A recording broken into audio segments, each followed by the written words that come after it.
Hello friends, ഇന്ന് നമുക്ക് പൊരിയുണ്ട എങ്ങനെ ഉണ്ടാക്കിയെടുക്കാമെന്ന് നോക്കാം. 2 ഇൻഗ്രീഡിയൻസ് മാത്രം വെച്ചിട്ട് വളരെ സിമ്പിളായിട്ട് ചെയ്യുന്ന ഒരു മെത്തേഡാണ് പൊരിയുണ്ട. അപ്പോൾ നമുക്ക് അതെങ്ങനെ ഉണ്ടാക്കാമെന്ന് നോക്കാം. ഇതിന് വേണ്ടിയിട്ട് ഞാനിവിടെ 100 ഗ്രാം പൊരി എടുത്തിട്ടുണ്ട്. നല്ല പൊരി നോക്കിയിട്ട് എടുക്കണം, അപ്പോഴും അതിന് ആ ഒരു ടേസ്റ്റ് കിട്ടുമല്ലോ. അതേ അളവിൽ 100ന് 200 ഗ്രാം വെല്ലമാണ് എടുത്തിട്ടുള്ളത്. ഞാൻ 200 ഗ്രാം വെല്ലം ചെറുതായിട്ട് പൊടിച്ച് വെച്ചിട്ടേ ഉള്ളത്. പെട്ടെന്ന് അത് മെൽട്ടായി കിട്ടാൻ വേണ്ടിയിട്ടാണ് അങ്ങനെ ചെയ്യുന്നത്. നിങ്ങൾക്ക് മധുരം കുറച്ചുകൂടെ കൂടുതൽ വേണമെന്നുണ്ടെങ്കിൽ 250 ഗ്രാം വരെ വെല്ലം എടുക്കുക. 100 ഗ്രാമിന് 250 ഗ്രാം വരെ വെല്ലം എടുക്കുക, കുഴപ്പമൊന്നുമില്ല.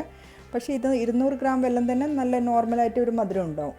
അപ്പോൾ നമുക്കിതെങ്ങനെ ഉണ്ടാക്കിയെടുക്കാമെന്ന് നോക്കാം. അതിന് വേണ്ടിയിട്ട് ഞാനിവിടെ ഒരു പാത്രം എടുത്തിട്ടുണ്ട്. അതിലേക്ക് വളരെ ഒരു 1/4 ടീസ്പൂൺ കൂടെ വേണ്ട, അതിൽ കുറച്ച് ഗീ ചേർക്കണം. വളരെ കുറച്ച് ചേർത്താൽ മതി.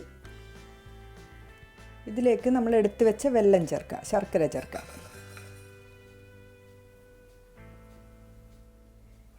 ഇതിപ്പോൾ ഞാൻ ഈ പാത്രത്തിലേക്ക് 200 ഗ്രാം വെല്ലം ചേർത്തിട്ടുണ്ട്. അതിലേക്ക് 1 ടേബിൾ സ്പൂൺ മാത്രം വെള്ളം ചേർക്കുന്നുണ്ട്. നോർമൽ വെള്ളമാണ് 1 ടേബിൾ സ്പൂൺ.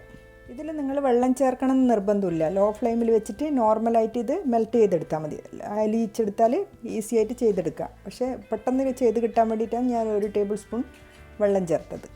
ഇതിവിടെ ഞാൻ സ്റ്റൗവിൽ വെച്ചിട്ടുണ്ട്. ലോ ഫ്ലെയിമിൽ വെച്ചിട്ട് വേണം ഇത് മെൽറ്റ് ചെയ്തെടുക്കാൻ. നന്നായിട്ട് അലിഞ്ഞ് വരണം ലോ ഫ്ലെയിമിൽ തന്നെ, ഇല്ലെങ്കിൽ പെട്ടെന്ന് ഇത് കരിഞ്ഞു പോകും. അപ്പോൾ അതിൻ്റെ ടേസ്റ്റ് കിട്ടില്ല. അതുകൊണ്ട് കുറച്ച് ടൈം എടുക്കും. അപ്പോൾ ഇവിടെ ശർക്കര നന്നായിട്ട് മെൽറ്റായി വന്നിട്ടുണ്ട്. കുറച്ച് സമയം കൂടെ നന്നായിട്ട് മെൽറ്റായതിന് ശേഷം മീഡിയം ഫ്ലെയിമിലേക്ക് മാറ്റാം. മീഡിയം ഫ്ലെയിമിലേക്ക് മാറ്റിയിട്ടുണ്ട്. ഇത് നമ്മളിപ്പോൾ ചെക്ക് ചെയ്യാൻ വേണ്ടിയിട്ട് ഇത് റെഡി ആയിട്ടുണ്ടോ എന്ന് നോക്കാൻ വേണ്ടിയിട്ട് ഒരു പാത്രത്തിൽ വെള്ളം എടുക്കുക. അതിലേക്ക് 1 ഡ്രോപ്പ് മാത്രം ഇത് ശർക്കര പാനി ഒറ്റിച്ച് കൊടുക്കുക. അത് വെള്ളത്തിൽ മെൽറ്റായി വരുന്നില്ലെങ്കിൽ ഇത് റെഡി ആയിട്ടുണ്ട് എന്ന് മനസ്സിലാക്കാം. ഈ സമയത്ത് നമുക്ക് ഫ്ലെയിം ഓഫാക്കാം. ഫ്ലെയിം ഓഫാക്കിയതിന് ശേഷം അപ്പം തന്നെ ഇതിൽ നമ്മൾ എടുത്ത് വെച്ച പൊരി ചേർക്കാം. പൊരി ഇതിലേക്ക് മിക്സ് ചെയ്ത് കൊടുക്കുക. നന്നായിട്ട് മിക്സ് ചെയ്യണം. എല്ലാ പൊരിയിലും പിടിക്കുന്ന വിധത്തിൽ തന്നെ മിക്സ് ചെയ്തെടുക്കണം. കുറച്ച് വൈഡായിട്ടുള്ള പാത്രം എടുക്കുന്നതാണ് കൂടുതൽ നല്ലത്. ഞാൻ ഇപ്പോൾ എടുത്തത് കുറച്ചുകൂടെ കുടുങ്ങി നിൽക്കുന്ന വിധത്തിലാണ്. അതുകൊണ്ട് എനിക്ക് മിക്സ് ചെയ്യാൻ കുറച്ച് ബുദ്ധിമുട്ടുണ്ട്. ഇപ്പം ഞാനിവിടെ നന്നായിട്ട് മിക്സ് ചെയ്തിട്ടുണ്ട്. ഇതെല്ലാം പൊരിയിൽ പിടിക്കുന്ന വിധത്തിൽ നന്നായിട്ട് മിക്സ് ആയിട്ടുണ്ട്. ഇത് കുറച്ചൊന്ന് തണുത്തതിന് ശേഷം നമുക്കിത് ഉരുട്ടിയെടുക്കാം. ഒരുപാട് തണുത്ത് പോകാൻ പാടില്ല. അപ്പോൾ നമുക്കിത് ഉരുട്ടിയെടുക്കാൻ പറ്റില്ല, ഷേപ്പ് കിട്ടൂല. ചൂടോടുകൂടെ തന്നെ ഇത് ഉരുട്ടിയെടുക്കണം. ഇത് ഏകദേശം കുറച്ച് തണുത്ത് വന്നിട്ടുണ്ട്. ഞാൻ ഏകദേശം ഈ ഒരു പാത്രത്തിൻ്റെ അളവിലെടുത്തിട്ട് ആ ഒരു വലിപ്പത്തിലാണ് ഉരുട്ടിയെടുക്കുന്നത്. നമ്മൾ ഡയറക്റ്റായിട്ട് കയ്യിൽ ഒരളവിലെടുത്തിട്ട് ഉരുട്ടിയെടുത്താലും കുഴപ്പമൊന്നുമില്ല. പക്ഷേ ഒരേ അളവിൽ കിട്ടണമെങ്കിൽ ഒരു പാത്രത്തിലോ അല്ലെങ്കിൽ കറക്റ്റ് ഒരു അളവിലെടുക്കണം.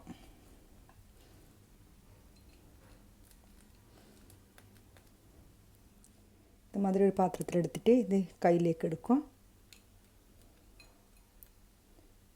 അതിനുശേഷം ഉരുട്ടിയെടുക്കും. ഒരുപാട് ടൈറ്റായിട്ട് ഉരുട്ടേണ്ട ആവശ്യമില്ല. ഈ ഒരു വലിപ്പത്തിലാണ് അതിൻ്റെ അളവിൽ. നമ്മൾ കടയിൽ നിന്നൊക്കെ വാങ്ങിക്കുമ്പോൾ ഈ ഒരു വലിപ്പത്തിലാണ് ഏകദേശം ഉണ്ടാവുക. അപ്പോൾ ഇതുമാതിരി എല്ലാം ഉരുട്ടിയെടുക്കാം. ഞാൻ ഒന്നുകൂടി അതുമാതിരി തന്നെ കാണിക്കാം. അതുമാതിരി നമ്മൾ എടുത്തതിന് ശേഷം ഒരു പാത്രത്തിൽ അളവിലെടുക്കുക. ലൈറ്റായിട്ടൊന്ന് പ്രസ് ചെയ്ത് കൊടുക്കുക.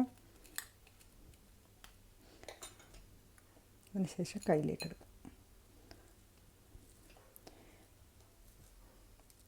ഈ ഒരു വലിപ്പത്തിലാണ് വേണ്ടത്. അതുകൂടാണ്ട് നമ്മൾ ഒരുപാട് കൂടുതൽ പ്രസ് ചെയ്തിട്ട് എടുക്കാൻ പാടില്ല. ലൈറ്റായിട്ടൊന്ന് പ്രസ് ചെയ്ത് കൊടുത്താൽ മതി. അപ്പോഴാണ് കറക്റ്റായിട്ട് നമ്മൾക്ക് കഴിക്കുമ്പോൾ ബുദ്ധിമുട്ടില്ലാണ്ട് കഴിക്കാനെല്ലാം പറ്റുക. ഇതിപ്പോൾ ഇത്ര ഉണ്ട ഇവിടെ ഉരുട്ടിയെടുത്തിട്ടുണ്ട്. ബാക്കി ഇതിൽ ഈ പാത്രത്തിൽ ഇത് ഒട്ടിപ്പിടിച്ചിട്ടുണ്ട്. അപ്പോൾ നമ്മളിത് ഒട്ടിപ്പിടിച്ച് നമുക്ക് എടുക്കാൻ ബുദ്ധിമുട്ടുണ്ടെങ്കിൽ ജസ്റ്റ് ഒന്ന് ലൈറ്റായിട്ടൊന്ന് ചൂടാക്കി കൊടുത്താൽ മതി പാത്രം. ഇതൊന്ന് ചൂടാക്കിയെടുക്കാം. ഇതിപ്പോൾ എല്ലാം വിട്ട് വന്നിട്ടുണ്ട് പാത്രത്തിൽ നിന്ന്. പെട്ടെന്ന് ചൂടോടെ തന്നെ ഉരുട്ടിയെടുക്കാം.